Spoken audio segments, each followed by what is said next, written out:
Hi, everybody, and welcome to this edition of the Spartan Sports Report. You're on TV3, and Sam and I are happy to have the athletic director from CHS back after a couple, 3 weeks gone. Yeah, where you been? Well, I try to get everybody to come in, but it just doesn't always work out to their schedule, so I get to be the last one when nobody else can take it. So. We're always happy to have Brent Duncan with us, and this is a busy week for athletic directors all over Indiana in high school basketball.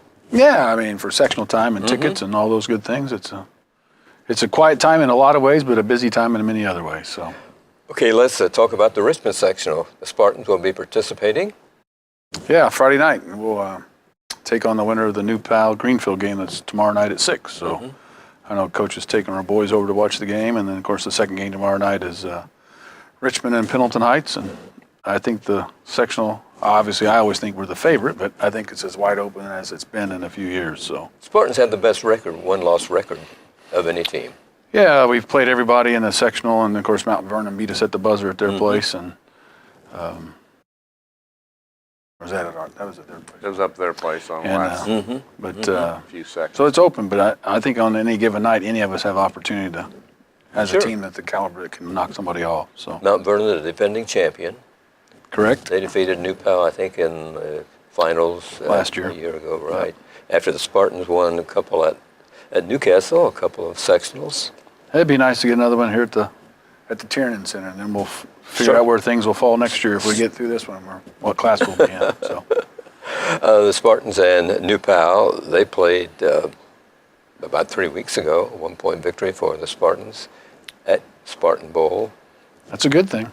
They played Greenfield Central earlier in the season, and at Greenfield, and won a couple 2 of points, points. wasn't it? Yes. Close. Close I point. don't think we've had much of a blowout in any of the sectional No. opponents across the board. So, and our style is going to keep us where we need to be, and of course that allows other teams to stay kind of in the hunt at times as well too. So, but you got to play the style that's going to get you to the next level, and if you get to the next level, they'll try to get you to the level after that. Sure. You've seen the quality of teams that we've brought in during this year with the Lawrence Norths and the North Centrals, and the type of athletes that we're going to see when we go to hopefully get through the first round and get to the regional round, and we got to know how to play those kids with the style that we play, and playing those type of teams on our schedule has been a plus for us so far this year. So, In the regional at Southport and the sectional that feed to that, Richmond is one, Lawrence North is another one. Correct. And then of course you got the Terre Haute South winner, and I think the Brownsburg. Right. The Brownsburg team's coming in. I think we drew the Terre Haute South winner in the first game if we had get lucky enough to get to the regional round. So 10 o'clock in the morning, hopefully, but not counting my chickens for they're hatched. No, we're looking ahead at Friday night. Got a couple of games to win before we get there, right? We get a chance to play after tomorrow night. So Sure. I'm sure Coach Brown will have all the troops ready to go and ready to rock. So I understand that the kids are okay physically and everything. Yeah, I think they probably had a day or so off here since the last time we've had a game. It's been a week tomorrow, so hopefully they have a few days to catch their legs and get back in shape. And I'm sure Coach Brown will have them ready to get up and down the court come Friday night. So Sam expressed the concern that the long layoff from the game with Northeastern until the Friday night game this week, which is 10 days. As an ex-coach, what do you think? Oh, it's mixed emotions. I think you prepare your kids. They hadn't had a lot of days off. You know, we played a lot of games in about 18 days, so the extra couple of days isn't bad for their legs to get restful back in time, but still you have to keep sharp. Yeah, you can't get off and not get your rust back up there. So hopefully in game practice they're going at full speed, and I'm sure I'll have them there. But there's mixed emotions about, do you take enough time off? We typically play on Tuesday with the anticipation you're going to get a game on next Tuesday, and if you happen to get somebody hurt on Tuesday before, you got 7 days to try to get them back in and get them healthy. That's true. So yes. A lot of teams played on Friday, and some even played on Saturday this last week. But if you do the Tuesday night game and you got somebody hurt, great chance that you don't have them back by the. And the other thing, having that rest that week open, if there would have been a game that had been postponed, a conference game or something that you had to make up, you would have had the opportunity to do that as well. Yeah, we were always concerned with having Lawrenceburg there the weekend before, that if we get snowed out, we got at least a couple, 3 days towards the end of the week that we can get it made up. And we'd even talked about Batesville and Muncie Central that we made up a little bit earlier. If we had to, we could bump them back to another, an extra 3 or 4 days at the end if we need to. And in fact, at times we've even had teams on hold saying, hey, if we both draw the bye, you want to move our makeup game to the Friday this week, and that way we got a whole weekend. Sure. It doesn't always work out that you both get the lucky and both get the bye that you need to have. So you try to look at all those things when you're going and making up games and possible scenarios that could come down the pipe. So Tickets are available at your office.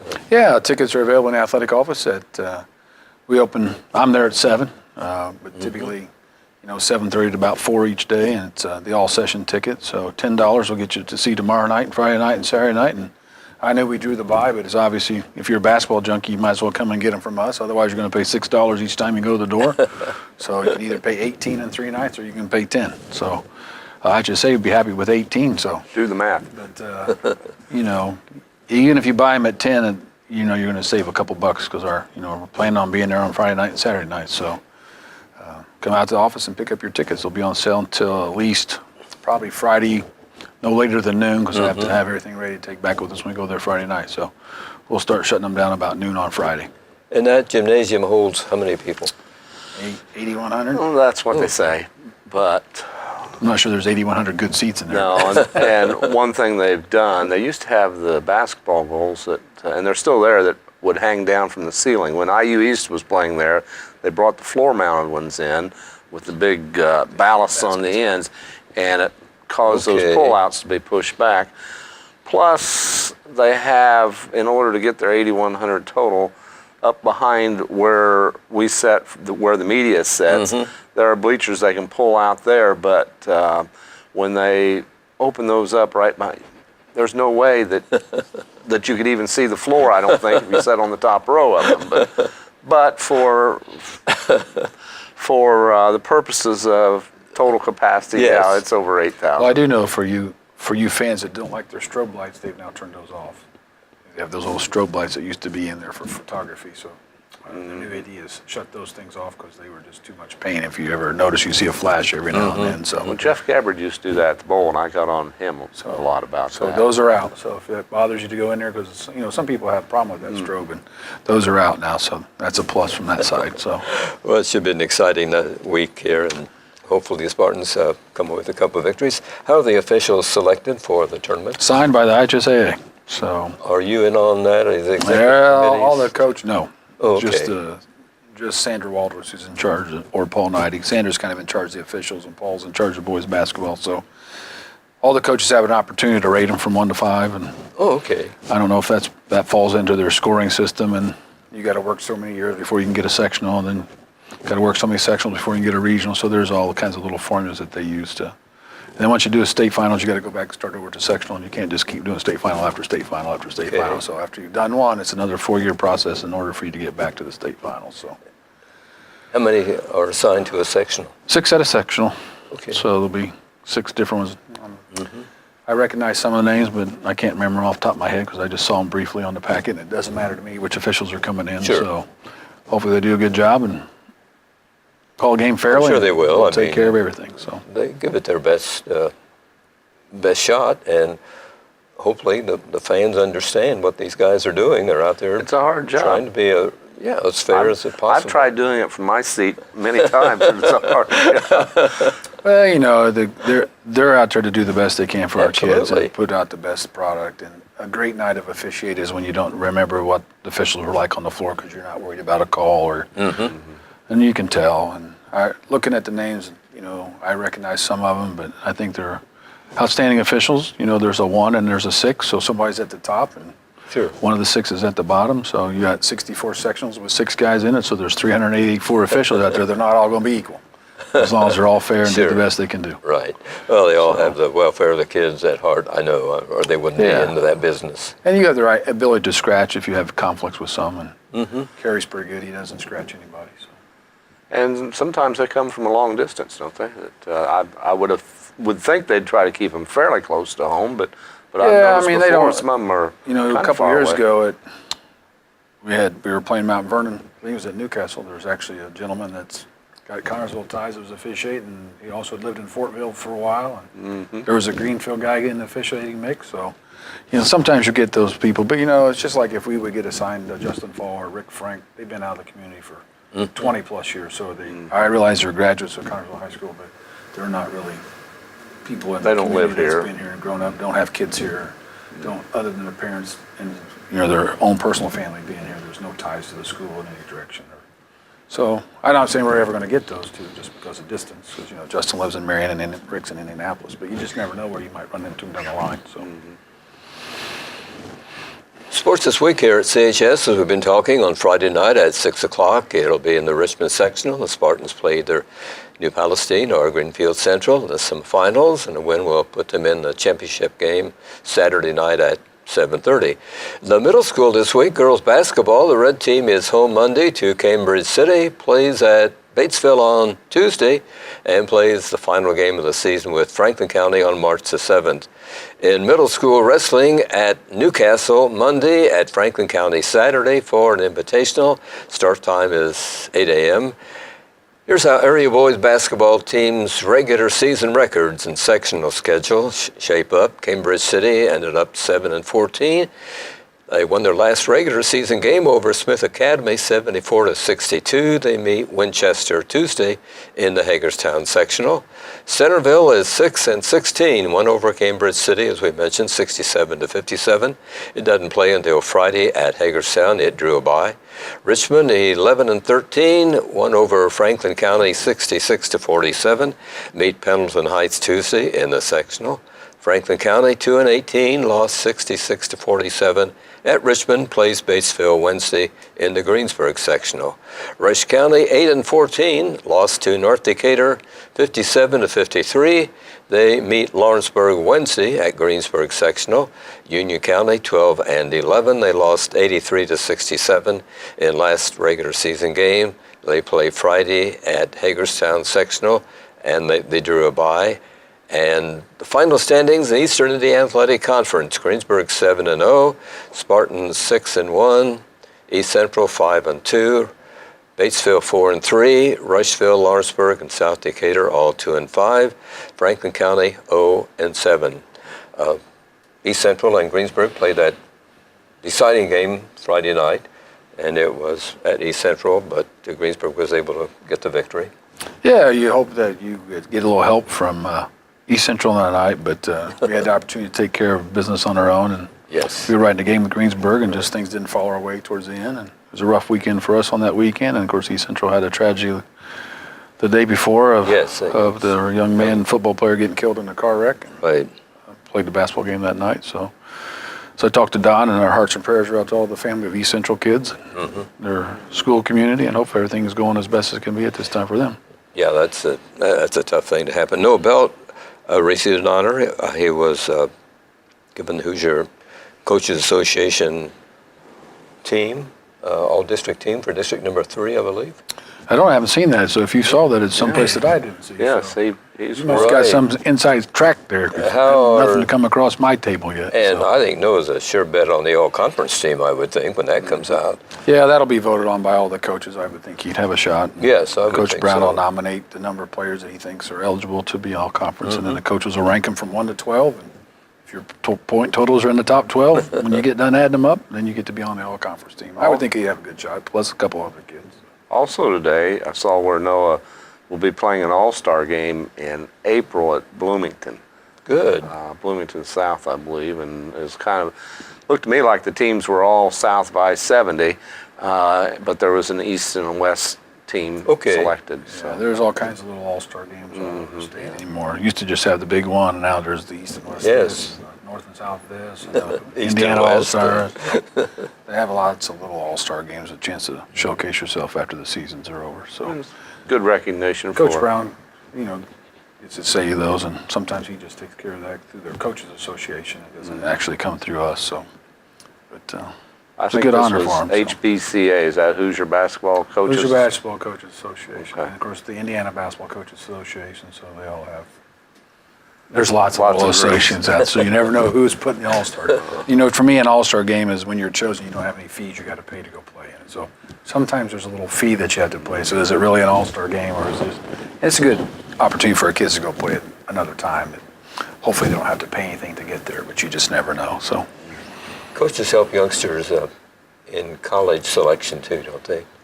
yeah, if kids are interested in playing, all of our coaches will do a good job of getting their names out to the level they think they're capable of playing at. Sometimes moms and dads think should be playing at a little higher level, but I think between the coaches at the college level and our coaches have a good feel for what division they're going to fit into, whether it's NCAA, Division I, II, or III, or NAIA. And, there was a lot of comparison and talk about Grant going to IWU, but, we didn't get the looks that Matt had, and You know, when you're going to practice and you're coaching and IU sitting in the stands and Xavier sitting in the stands and Stanford's calling every week and Michigan's there and Oklahoma's coming in.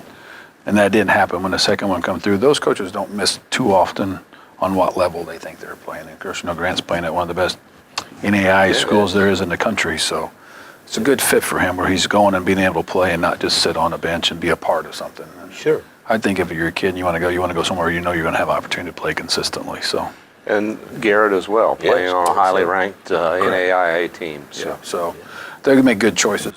Like I said, you know, the coaches might miss once in a while on a shot, Yes. but you'd rather have your kids going someplace where they can play and not just sit on the team and just be a part of it. And maybe never get out of the practice area and get frustrated and have to transfer because they don't want to sit. So it's always nice to have them playing someplace. But Well, it's good to see Garrett Silcott doing so well. yeah, I think kids don't understand the adjustment from high school to college, and for a lot of them, it takes a little bit of time to get that. It is for fun, but it's also the people there's livelihood, and it's a job. I mean, you're there on your campus, they're footing some of your bill, and you got to have a practice from 2 to 6. You can't have class from 2 to 6. You don't have free time from 2 to 6. You got to be in the weight room. You got to be in individual workouts. There's lots of things that go into that. I don't think kids in the high school level actually know what really goes on once you get there. Having brother-in-laws that played football at Purdue and baseball at Franklin and baseball at the Air Force Academy, kind of know what's on the backside of that from their practice standpoint. So A lot of discipline it takes to manage all that. much.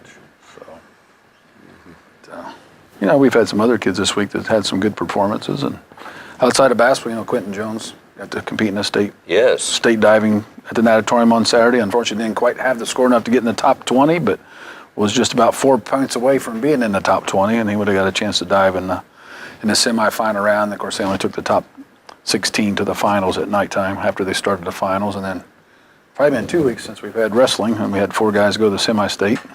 Right. One guy within one match of being in the state finals, and so we had Blake Bushy and Colton Massey and Zach McQueen, all seniors in the state wrestling meet. Zach was one match away from being in the 285 state finals, which would have been great. And then Evan Schaefer, a sophomore, was in at 195. And unfortunately for Evan, Silas Allred is in his semi-state. He's undefeated state champion from Shenandoah at 195. So kind of like the Mason Paris guy who went through at 220 a few years ago. So, but, you know, and then we have a gymnast this weekend going to the Columbus East Regional. Right. Alison Hoffman will be competing in the beam at the Columbus East Regional on Friday night at 7. It's not on Saturday, so Friday night at 7 o'clock if you want to go to Columbus East and watch Allison compete on the beam.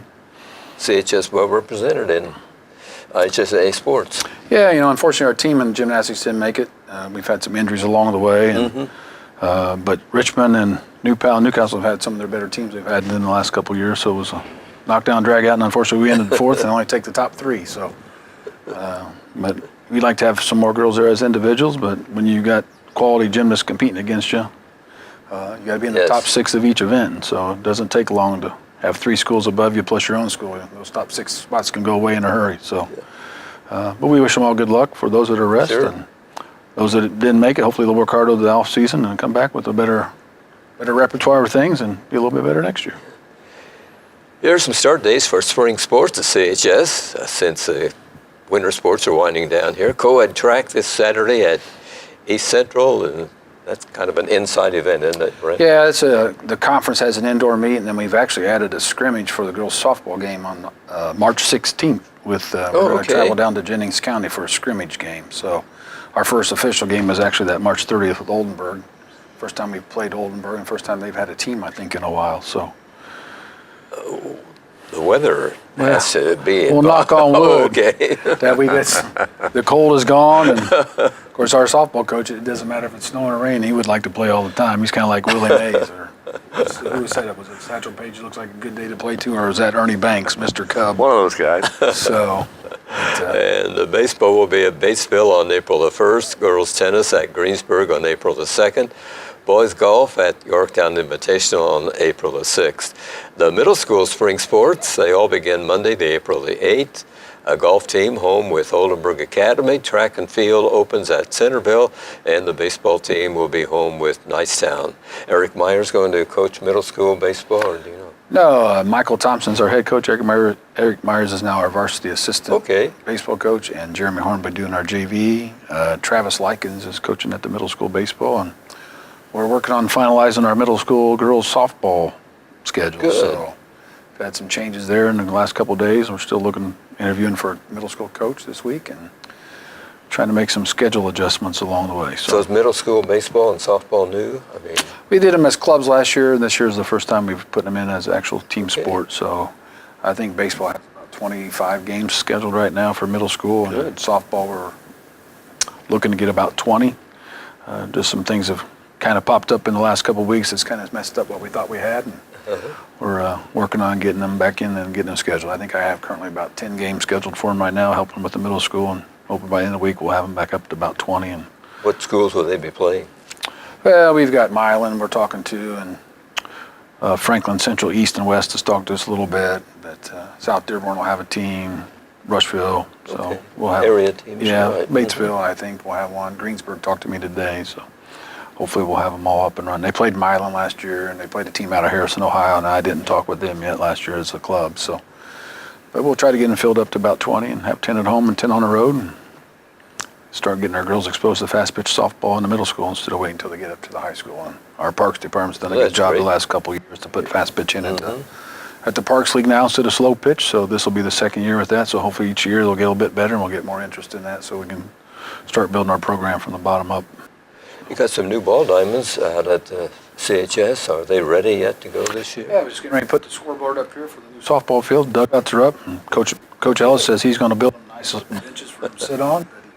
He's working on it. He says he's got that capability, so I turned it over to him. He said he could design it the way he wanted to, so he's getting ready to work on those, and hopefully we'll get the scoreboard in here in the next couple of weeks, and we'll be ready to roll. Good. Oilers are coming out to finish the fencing this week. They left out until we got the dugouts built, so we'll have all the fencing up, and everything's ready to roll. So get the scoreboard in, we'll be ready to go.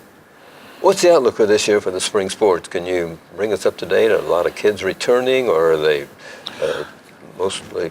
Well, track comes down to a numbers game, so if you get the right kids in track, we should have some quality kids coming back that are a year older. Don't know about the new ones coming in. Sure. If there's any more speed, any more size, but they'll do a good job. And then you don't know with baseball with the new coaching staff who might come out, who hasn't played that might come back out, or so it'll be an interesting season for them. Girls softball, we have quite a nucleus coming back. I think we only lost 2 last year that played significantly, and I know we got 4 or 5 coming back. Our shortstop or third baseman, first baseman, outfielder. Got a catcher come in. I think Paige Dunaway is going to be a catcher, I think. Can't quote that, but I think that's what she plays. So we can fill in with some of the kids that were freshmen last year that are now sophomores, and hopefully they put a little bit of time in over the winter time to make themselves better. So not sure what's coming in from the 8th grade class. I know Tori Hansen plays softball. I assume she's going to play. She played on the volleyball team, and I assume she's going to play on the softball team. So we'll see. But I got a new coach coming in golf because JJ's at seminary school, so just starting to get him finalized so that we can. It's been a long search to get somebody that I've asked about 100 people, but things just don't always mix with their schedule and their personal life. And Sure. so finally we have someone that's interested in taking it over, and we'll get the guys out here before long. They don't start till March 11th, so. And girls tennis has Chris Bloom coaching them this year, so who did the boys' job, so we'll see how many girls come out for girls tennis. I think we had 26 or 27 last year. Sometimes on the tennis team, that's a lot of kids for one person, so we'll see where things pan out here when they start. Softball starts Monday, and then tennis, golf, and baseball start March 11th, so. Right. Track started in February, so. What about sectionals? Don't we host some? We do the track, both boys and girls track, so. Okay. We have girls tennis sectionals. So we host 3 of them in the spring out of the 6, so. I know the track kids are out. I saw 3 of them running when I came in to the studio today. Yeah, hopefully today the track kids are out putting the high jump pits back on the block since they were blowing off their pad and were leaning up against the east fence, standing on their side.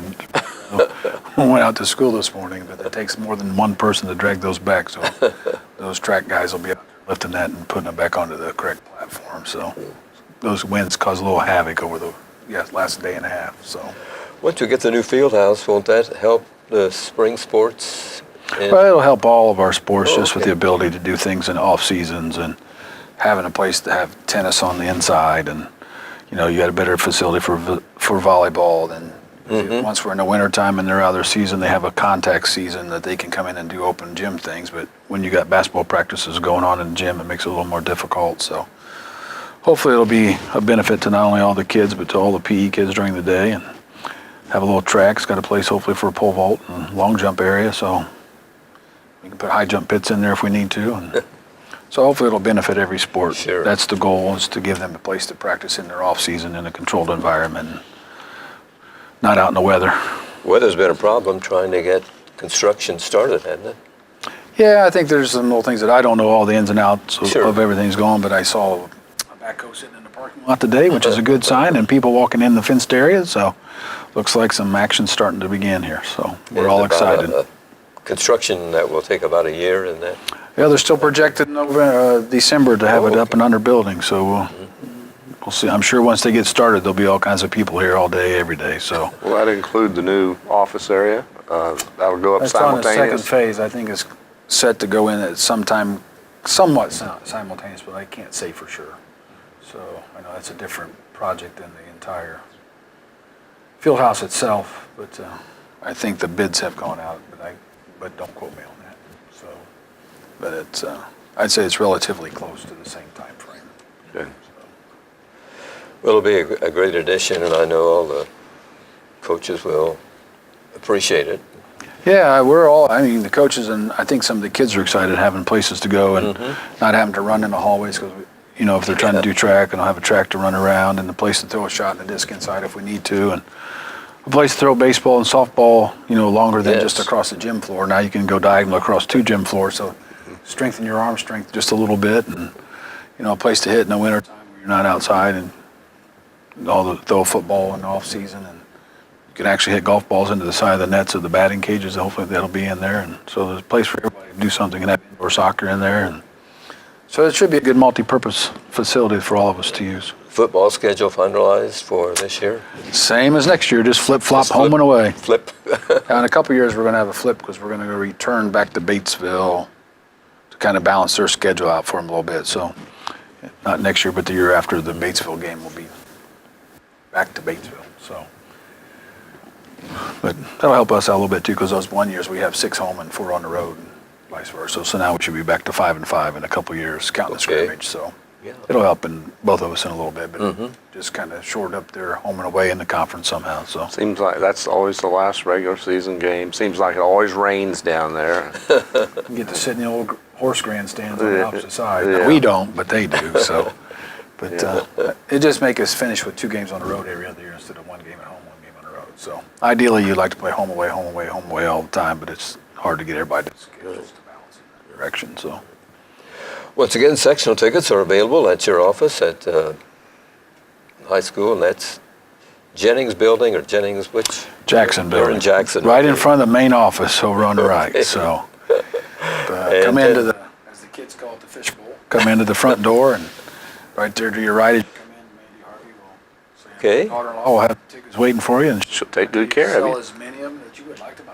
Okay, yeah. $10 a piece. You're right there. No single session tickets are available. No single now. sessions No, at us. They're only at the Just have to remind you that if anybody that's first grade and up is required to have a ticket as they go in. So if you're in school, not counting kindergarten or pre-K, you have to have a ticket to go to the door. So 6 o'clock is game time Friday, and you'll be there, Sam? We'll be there. We'll be on the air at about 5:45, and TV3 will be 6, there, and, so- yeah. So We got to beat either New Pal or Greenfield Central. I mean, it doesn't make any difference. just remind the fans that the kids will be sitting under the goals. So if you get there and the end seats are pulled out, those are for reserved for the high school kids. And we're going to be across from the benches. I just don't know on which end yet. So. Thanks, Brent. Thanks, everybody, for watching this edition of the Spartan Sports Report here on TV3. Good night.